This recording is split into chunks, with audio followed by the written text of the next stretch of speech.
সময় আসলে কি? এই সময় একটা সরল রেখা তো কখনোই নয়।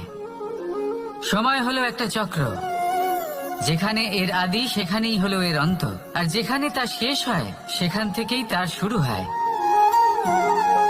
এই সময় একটা অত্যন্ত বিচিত্র চিন্তা, বিচিত্র ভাবনা, একটা বিচিত্র বস্তু যা কেউ বুঝতে পারেন না। এই সময়ের লীলা, এর কোনো প্রমাণ নেই, কোনো জ্ঞান নেই, কোনো পরিমাপ নেই। শুধু এটুকু আমরা জানতে পারি, যেখানে শেষ হবে সেখান থেকে একটা নতুন সূচনাও হবে। যা আজ আপনার কাছে আছে কাল অন্য কারোর কাছে যাবে, তারপরে তার কাছ থেকে অন্য কারোর কাছে যাবে, তারপরে তার থেকেও ছিনিয়ে নেওয়া হবে। এই নিয়তির একজনের কাছ থেকে অন্যজনের কাছে আদান প্রদানের এই সময় হলো আপনার সময়। এই সময়ের সদ্ব্যবহার করুন, এই সময়কে বাঁচুন। আপনাকে শুধু এটাই সুনিশ্চিত করতে হবে যে আপনি কোন পক্ষে আছেন। আর সত্যি বলতে কি, আপনার জীবনের পরিণাম নির্ভর করে আপনার নির্বাচনের ওপর। আপনি কোন পক্ষ নির্বাচন করছেন।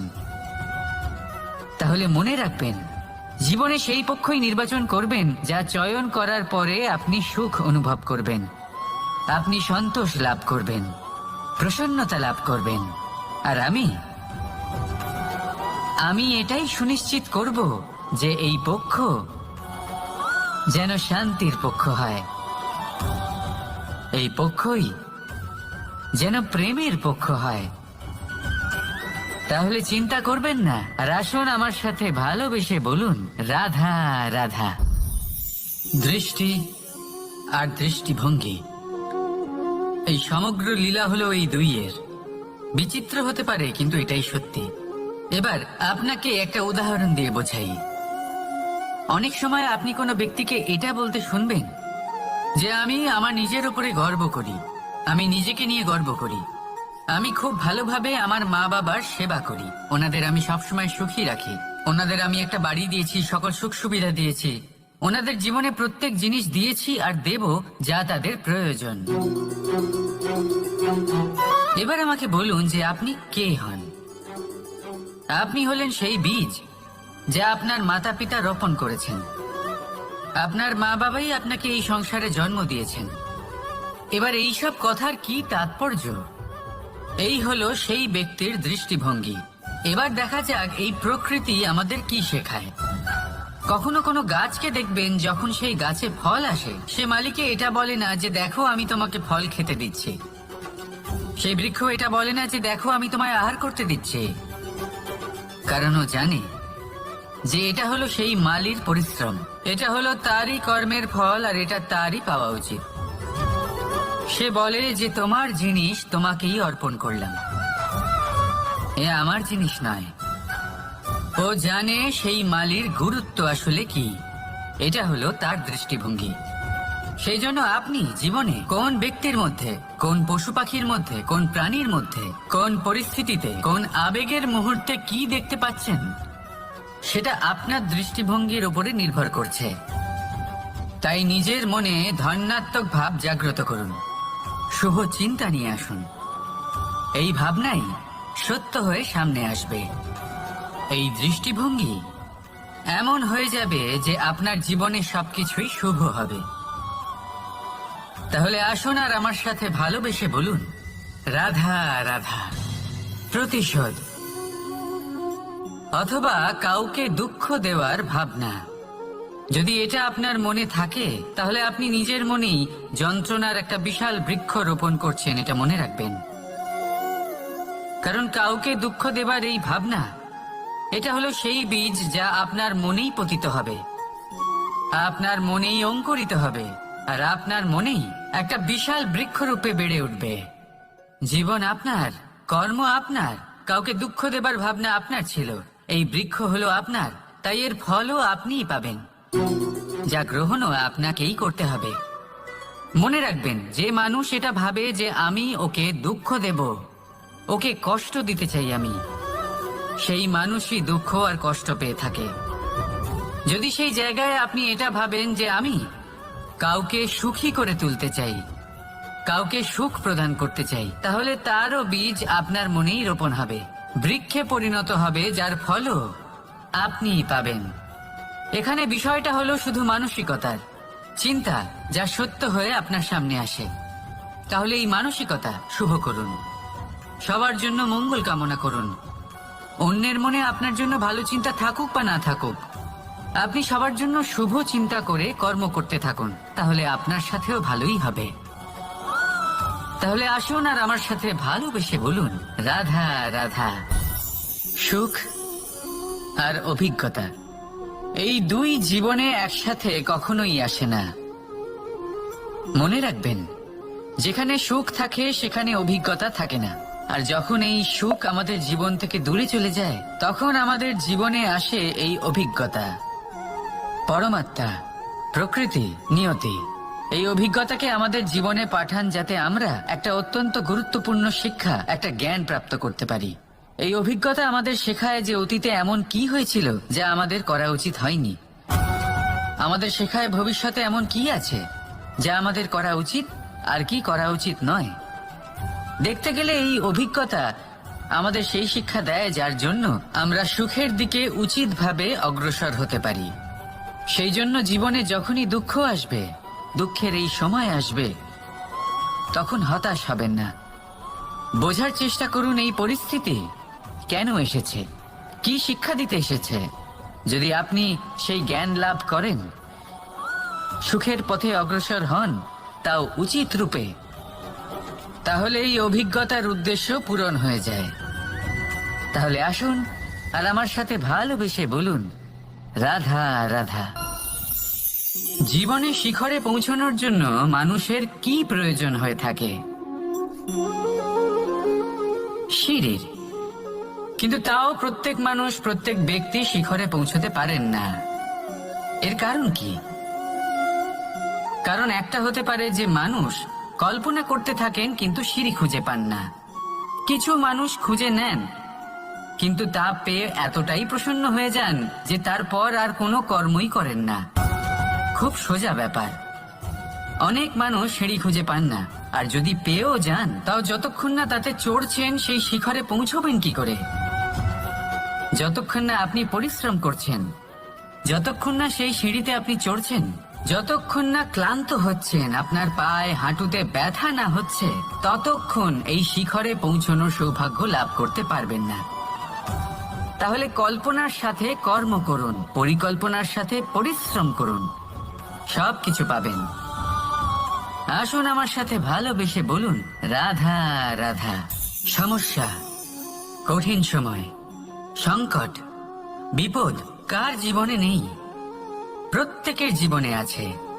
কিন্তু আমাকে একটা কথা বলুন, যদি নৌকায় ঢেউকে ভয় পেতে শুরু করে, তাহলে সাগর পার করবে কে?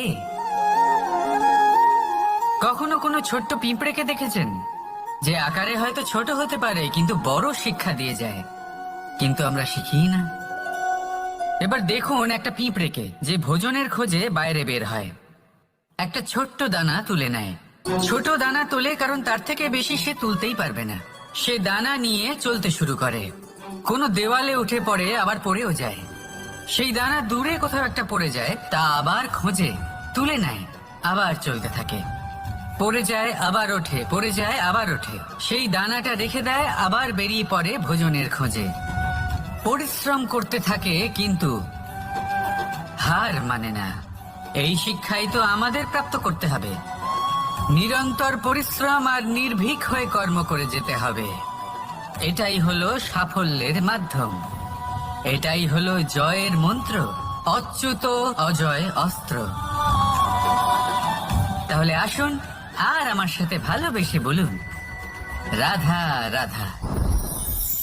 আমরা সকলে চাই আমাদের জীবনে সাফল্য আসুক। আমরা চাই যে এই সংসারে আমাদের খ্যাতি ছড়িয়ে পড়ুক। আমরা চাই যেন আমরা আলোচিত হই। কিন্তু শুধু চাইলেই কি যায় আসে? যদি এই সংসারে আলোচিত হতে হয়, তাহলে পরিচিত হতে হবে পরিশ্রমের দ্বারা। যতক্ষণ না আপনারা পরিশ্রমের সাথে পরিচিত হবেন, সাফল্যের সাথে পরিচিত হবেন না। সংঘর্ষ করতে হবে প্রতিদিন, প্রতি বছর। জীবনের সব পরিস্থিতিতেই হয়তো নতুন নতুন বাধা আসবে, নতুন নতুন বিঘ্ন ঘটবে, কিন্তু এটা আবশ্যক নয় যে সমস্ত বিঘ্ন বিনাশের জন্য আসবে। কিছু বিঘ্ন আপনার পথ প্রশস্ত করার জন্য আসবে, আপনার পথ পরিষ্কার করার জন্য আসবে। যদি আপনাকে উদাহরণ দিই, যখন বন্যা আসে, বাড়ি ঘর ভেসে যায়, তখন আমরা হতাশ হয়ে পড়ি, আমরা দুঃখী হয়ে পড়ি। কিন্তু সেই বন্যাই আমাদের সেই ধরিত্রীকে এত উর্বর করে তোলে যে সেই উর্বর অংশ কাজে লাগিয়ে আমরা সেরকম আরো 10টা বাড়ি বানাতে পারি। তাহলে ধন্যাত্মক থাকুন, আর যে কোনো সংঘর্ষের জন্য প্রস্তুত থাকুন। জীবনে অনেক দূর যেতে পারবেন। তাহলে আসুন আমার সাথে ভালোবেসে বলুন, রাধা রাধা। জীবনে কখনো কখনো আমরা সেই পরিস্থিতিতে ফেসে যাই যখন আমাদের মনে হয় যে আমাদের নতুন কিছু একটা করতে হবে, কিন্তু আমরা করতে পারি না, কারণ কোথাও না কোথাও আমরা রীতির দ্বারা আবদ্ধ, আর আমরা সেই রীতি ভাঙতে চাই না। কেবল একটাই প্রশ্ন আসে মনে, আশেপাশের মানুষ কি বলবে, আশেপাশের মানুষ কি ভাববে। আপনাকে একটা প্রশ্ন করি, কারা এই মানুষজন? আপনার জন্মের সময় এই মানুষজন কোথায় ছিলেন? যখন আপনি কোনো সমস্যায় পড়েন তখন এই মানুষজন কোথায় থাকেন? এগিয়ে এসে কি আপনাকে সাহায্য করেন, নাকি সেই সমস্যার সমাধান আপনি নিজেই করেন? এইসব মানুষজনের চিন্তা ত্যাগ করুন যদি আপনি জীবনে বাঁচতে চান। ভেবে দেখুন জীবনে কি কি শুভ আছে আর কি কি শুভ করতে পারেন। যদি তা স্রোতের বিপরীতে হয় তাহলে সংঘর্ষ করুন, কিন্তু এইসব মানুষজনের কথা ভাববেন না। ভেবে দেখুন জীবনে আপনি কি কি শুভ কাজ করতে পারেন। এটা ভাবুন যে আপনি কখনো এমন কোনো কাজ করে ফেলেননি তো যার জন্য কারো হৃদয় আহত হয়েছে। শুভর দিকে নিজের চিন্তা কেন্দ্রীভূত করুন, আপনার জীবনে সবকিছু শুভই হবে। তাহলে আসুন আমার সাথে ভালোবেসে বলুন, রাধা রাধা। আজকাল আপনি দেখে থাকবেন যে মা বাবা শুধুমাত্র সন্তানকে ভালোবাসেন তা নয়, তাদের মোহেও জড়িয়ে পড়েন। বিদ্যালয়ে যখন পাঠান তখন সমস্ত সুযোগ সুবিধা দিয়েই পাঠান, চেষ্টা করেন যে সবসময় যেন সন্তান তাদের চোখের সামনেই থাকে। কিন্তু ভুলে যান এক অত্যন্ত গুরুত্বপূর্ণ কথা, যে সন্তানকে এক নতুন দৃষ্টিভঙ্গি দেওয়াই হলো ওনাদের কর্তব্য। সেই জন্য পুরাতন কালে শিষ্যদের গুরুকুলে পাঠানো হতো, বাড়ির থেকে দূরে। কারণ বাড়ি ছেড়ে যাওয়া এক সন্তানের জন্য, এক শিষ্যের জন্য অত্যন্ত শুভ লক্ষণ হয়। যখন সে বাড়ির থেকে দূরে, গৃহস্থের থেকে দূরে থাকবে, তখন এই সংসারকে সে এক নতুন দৃষ্টিভঙ্গি দিয়ে দেখবে, পরখ করবে, বুঝতে পারবে, আর সবকিছু নিজে থেকেই শিখে যাবে কখন আক্রমণ করতে হয়, কখন পিছু হটতে হয়, কিভাবে এই সংসারের সম্মুখীন হতে হয়। আর এটা আপনার দৃষ্টি ওকে শেখাতে পারবে না, ওর অভিজ্ঞতা ওকে শেখাতে পারবে। তাই মনে রাখবেন, যদি আপনি চান যে আপনার সন্তানের বিকাশ হোক, তাহলে অনেক সময় ওকে নিজের থেকে দূরে নিয়ে যেতে হয়। যদি মোহে আবদ্ধ থাকেন তাহলে ওর বিকাশ কখনোই হবে না। তাহলে আসুন আমার সাথে ভালোবেসে বলুন, রাধা রাধা। কখনো কখনো মানুষ মনে করেন যে সে নিজেই সব থেকে বেশি শক্তিশালী, তিনি হলেন জ্ঞানী। দেখুন, এটা ভালো ব্যাপার যে আপনার মধ্যে শক্তি আছে, জ্ঞান আছে, আর এটা শুধু আপনার জন্য নয়, এই সমস্ত সমাজের জন্য, দেশের জন্য, সমগ্র পৃথিবীর জন্য অত্যন্ত আবশ্যক। কিন্তু এই কথাটাও বোঝা অত্যন্ত আবশ্যক যে এই জ্ঞান যেন কখনো অহংকার না হয়ে ওঠে। যখন মানুষের মধ্যে জ্ঞান থাকে তখন সে রাম হয়ে ওঠে। রাম, যিনি সমুদ্রের বুকে সেতু বানিয়েছিলেন, বানর সেনার দ্বারা রাক্ষস রাজকে পরাজিত করেছিলেন, আর চিরকালের জন্য সবার কাছে আদর্শ হয়ে উঠেছিলেন। আর যদি মানুষের মনে অহংকার জন্মায় তাহলে সে রাবণ হয়ে ওঠে। দেশে বিদেশে যতই খ্যাতি থাকুক না কেন, সে রাক্ষস হয়ে ওঠে, নিজের সাথে সাথে সমস্ত কুলের বিনাশ করে বসে। এবার জ্ঞান নাকি অহংকার, আপনার কি চাই সেই সিদ্ধান্ত আপনার, আর আপনার এই সিদ্ধান্তই নিশ্চিত করবে যে আপনার কর্ম কি হবে, আর আপনার এই কর্মই নিশ্চিত করে দেবে আপনার প্রারব্ধ কি হবে। তাহলে শুভ কর্ম করুন আর আমার সাথে ভালোবেসে বলুন, রাধা রাধা। আপনি কখনো পাখিদের দেখেছেন? যেভাবে মানুষ তার সন্তানকে জন্ম দেয়, পাখিরাও সন্তানদের জন্ম দেয়। আর যেই তার সন্তান এই সংসারে প্রবেশ করে, সেই পাখি তাকে আগলে রাখে, তার যত্ন করে, ওর জন্য বাসা বানায়, ওর জন্য দূর কোথাও থেকে খাবার নিয়ে আসে, নিজের ঠোঁট দিয়ে ওর মুখে খাবার খাইয়ে দেয়, সবকিছু করে। কিন্তু একটা কাজ পাখি করে, কিন্তু মানুষ কখনোই করে না। যখন পাখি মনে করে যে তার সন্তান বড় হয়ে গেছে, ওকে এবার ওরা শিখতে হবে, নিজেকেই আত্মরক্ষা শিখতে হবে, নিজের খাবার নিজেই খুঁজে আনতে হবে, তো সেই পাখি তার সন্তানকে বাসা থেকে বের করে দেয়। তারপর সেই পাখির সন্তান নিজে উড়তে শেখে, আত্মরক্ষা করতে শেখে এবং আস্তে আস্তে সে আত্মনির্ভর হয়ে ওঠে। কিন্তু মানুষ কি তার সন্তানের সাথে এটাই করে? কখনোই নয়। মানুষ তার সন্তানকে নিজের সাথে বেঁধে রাখে, সব সময় তার লালন পালনের, তার দেখাশোনার ব্যবস্থা করে রাখে। আর এটাই ভাবেন যে আমি হলাম ওর পালনকর্তা, ওর খেয়াল রাখা তো আমার কর্তব্য। কিন্তু না, এই কাজ করতে করতে উনি আস্তে আস্তে নিজেরই সন্তানের শত্রু হয়ে ওঠেন, তার বিকাশের শত্রু হয়ে ওঠেন। তাই যখন সন্তান বড় হবে তখন অবশ্যই ভালোবাসুন, কিন্তু পাখির মতো কঠোর হওয়াও প্রয়োজনীয়, তবেই তার বিকাশ হবে। ওকে নিজের কষ্ট নিজেকেই সহ্য করতে দিন, শিখতে দিন জীবনের অনুভূতি কেমন, তবেই তার বিকাশ হবে। নয়তো সেই সন্তান আজীবন আপনার জন্য বোঝা হয়ে থাকবে, আর আপনি তার বিকাশের পথে আজীবন বাধা হয়ে থাকবেন। আর আমার মনে হয় না আপনি সেটা চাইবেন, তাই তো? আসুন আমার সাথে ভালোবেসে বলুন, রাধা রাধা। রামধনু আমাদের সকলের প্রিয়। আকাশে এই 7 রং দেখে মন আনন্দে ভরে ওঠে। কিন্তু এই রামধনু প্রত্যেক দিন বা সবসময় দেখা যায় না, বর্ষার ঋতুতে দেখা যায়। যদি আপনি এই 7টি রং দেখতে চান, এর আনন্দ উপভোগ করতে চান, তাহলে বর্ষাকে সহ্য করতে হবে, সেই তীব্র বায়ু সহ্য করতে হবে যা বর্ষা ঋতুতে প্রবাহিত হয়। ঠিক সেভাবেই যদি জীবনে 7টি রঙের সুখ অনুভব করতে হয়, তাহলে সমস্যার বর্ষণও সহ্য করতেই হবে, তবেই তো সেটা লাভ করতে পারবেন। মনে রাখবেন, একটি ছোট্ট শিশু যখন তার খিদে পায়, তখন কিন্তু সে নিজে মাকে সেটা জানাতে পারে না, বলতেও পারে না। তাকেও কিন্তু সেই খিদের যন্ত্রণা সহ্য করতেই হয়। আর যখন সেই যন্ত্রণায় সে কাঁদতে থাকে, তখন মা বুঝতে পারেন যে সেই ছোট্ট শিশুটির তো খিদে পেয়েছে, তখন তার খিদে দূর হয়। বসে থেকে এই সংসারে কোনো কিছুই লাভ করতে পারবেন না।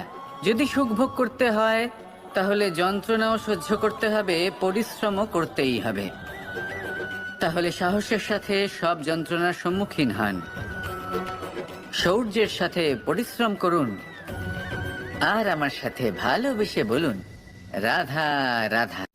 কর্ম এবং ফল দেখতে গেলে এই সমস্ত ব্রহ্মাণ্ড এই দুইয়ের মাঝেই স্থির হয়ে আছে। মানুষজন কর্ম করেন ভালো ফল লাভের আশায়, আর ভালো ফল লাভের আশায় উনি এটাই ভুলে যান যে উনি যে কর্ম করছেন তা কি করছেন। আমি বলেছিলাম কর্ম করুন ফলের চিন্তা না করে, কিন্তু কি কর্ম করছেন সেই বিষয়ে ভাবাটাও অত্যন্ত আবশ্যক।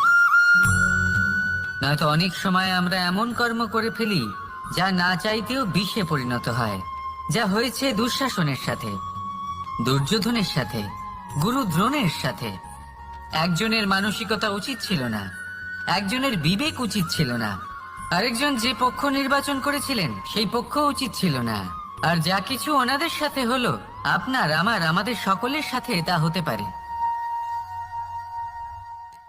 আমি বলেছিলাম কর্ম করুন, ফলের চিন্তা করবেন না, কিন্তু এই কর্মের বিষয়ে বিচার করে দেখাটাও ততটাই আবশ্যক।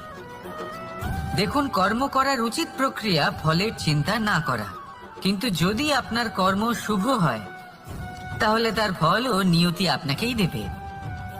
সর্বদা কর্ম করার সময় এটা ভাবুন যে আপনার এই কর্ম এই সংসারকে, এই সমাজকে, আপনার পরিবারকে, আপনার আশেপাশের মানুষজনকে কোন দিশায় নিয়ে যাবে। যদি এটা সবার জন্য মঙ্গলময় হয় তাহলে কর্ম করতে থাকুন। আর হ্যাঁ, নিশ্চিত রূপে ফলের চিন্তা করবেন না। আসুন আমার সাথে ভালোবেসে বলুন, রাধা রাধা। পরিচয়। এই সংসারে প্রত্যেক ব্যক্তি নিজের পরিচিতি অর্জন করতে চান। পরিচিতি অর্থ এটা নয় যে আপনার নাম কি। পরিচিতির অর্থ হলো এটা যে প্রত্যেক ব্যক্তি এটাই চায় যে এই সংসার আমাকে চিনবে, জানবে আর আমাকে সম্মান করবে। কিন্তু এই সব অর্জন করার পূর্বে এটা বুঝুন যে এই পরিচিতির আসল অর্থটা কি।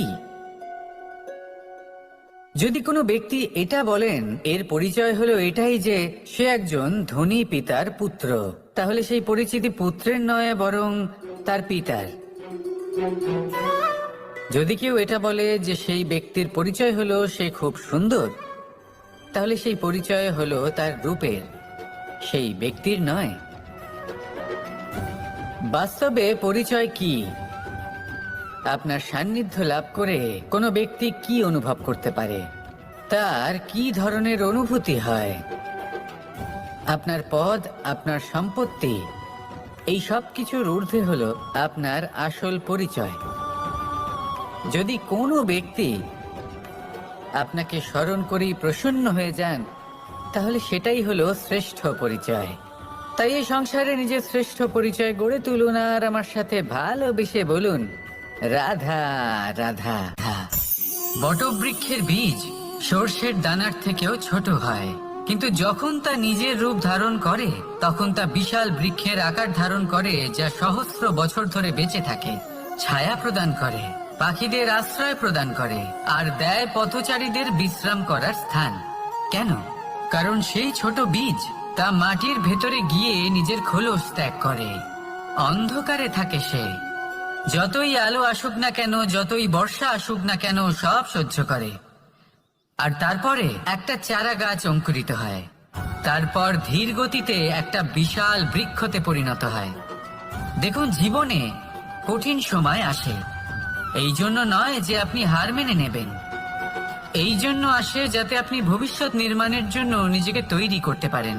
যদি কঠিন সময়ে আপনি ওই বীজের মতো দৃঢ় হয়ে থাকতে পারেন, তাহলে আপনিও একদিন সেই বিশাল বৃক্ষের মতো নিজের অস্তিত্ব গড়ে তুলতে পারবেন, যা সহস্র বছর পর্যন্ত মনে রাখা হবে। আসুন আমার সাথে ভালোবেসে বলুন, রাধা রাধা। এই ব্রহ্মাণ্ড কত বৃহৎ, তাই না? যার সম্মুখে এই পৃথিবীকেও একটা বিন্দুর মতো মনে হয়। আর এই পৃথিবীতে আমরা কে হই, আমাদের আকার কি রকম, আমাদের অস্তিত্বই বা কি? যখন আমরা এভাবে ভাবি তখন মনে হয় আমরা কিছুই নই। তা আমরা যখন কিছুই নই, তাহলে আমরা এত চিন্তা করি কেন? কি ভেবে ভয় পাই? কাকেই বা এত ভয় পাই? কে আমাদের মারতে পারে আর কেই বা আমাদের জন্ম দেবে? আত্মার আসলে না কখনো জন্ম হয় আর না কখনো মৃত্যু। আত্মা শুধুই শরীর বদল করে। আপনি, আমি, আমরা সকলে এই শরীর নয়, আমরা হলাম আত্মা, যা হলো পরম আত্মার পরম অঙ্গ। সেই জন্য মনে রাখবেন, বাইরের কোথাও দেখবেন না, নিজের অন্তরের গভীরে গিয়ে দেখুন, আত্মাকে উপলব্ধি করতে শিখুন।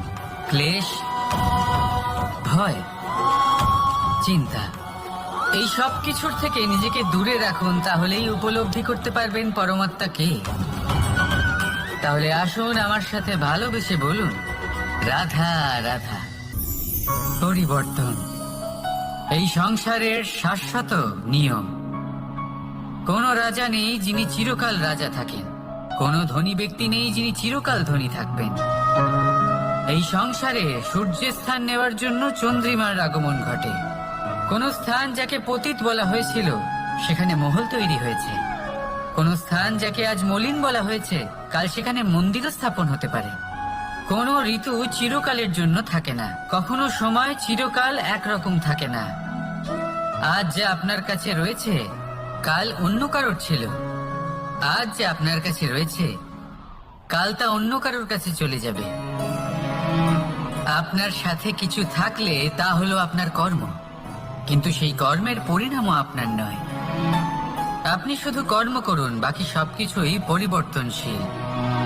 কিন্তু সেই পরিবর্তনকে দেখে ভয় পাওয়ার প্রয়োজন নেই, তাকে স্বাগত জানান। যদি আপনি হাসি মুখে সেই পরিবর্তনকে স্বাগত জানান, তাহলে এই পরিবর্তনও হাসি মুখে আপনার সাথে থাকবে। আসুন আমার সাথে ভালোবেসে বলুন, রাধা রাধা। সঞ্চয়। মানুষের যখন থেকে বোধ বুদ্ধি হয়, সঞ্চয় করতে আরম্ভ করে দেন।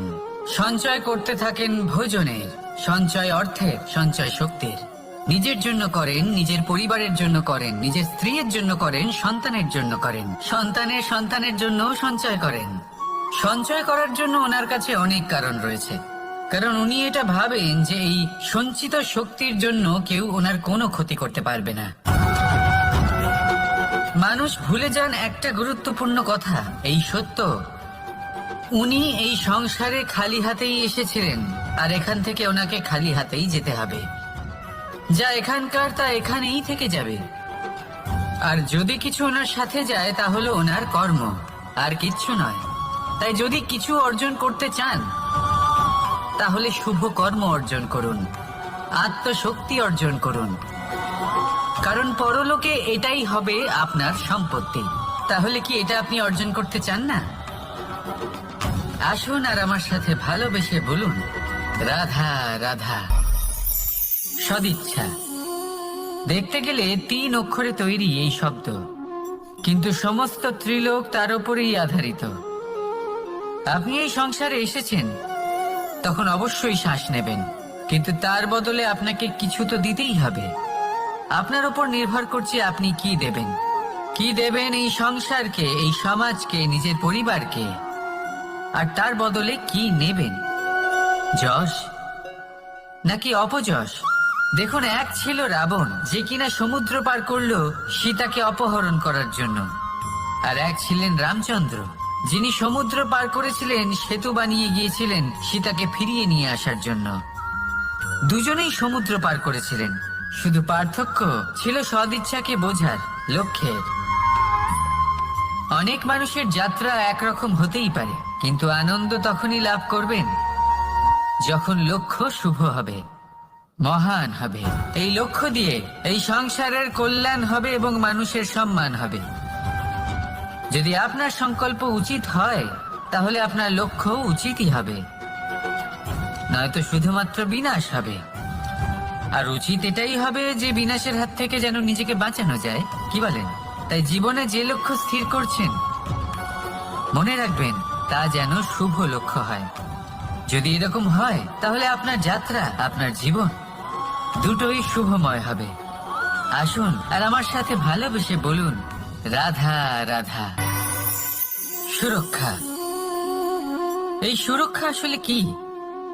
এটা কি কোনো কবচ নাকি কোনো সীমা? এই সুরক্ষা আসলে অন্য কিছু। আমাদের মাতা পিতা, আমাদের প্রিয়জন, আমাদের বন্ধু, এই সমাজ, আমাদের শুভাকাঙ্ক্ষী, আমাদের আত্মীয়, এনারা সবাই আমাদের জীবনে কোনো না কোনো ভাবে সুরক্ষা দিয়ে থাকেন, একটা কবচ দিয়ে থাকেন কোনো না কোনো রূপে। কিন্তু দেখতে গেলে আমাদের পরাক্রমের পথে, আমাদের বীরত্বের পথে, আমাদের সাহসের পথে এই সুরক্ষাই সব থেকে বড় বাধা হয়ে দাঁড়ায়। একবার ভেবে দেখুন, যদি আপনি কোনো সুরক্ষাই না পান, বা যদি আপনি এই সুরক্ষা ভেঙে বাইরে আসতে পারেন, তাহলে আপনার বীরত্ব চরম সীমায় পৌঁছে যায়।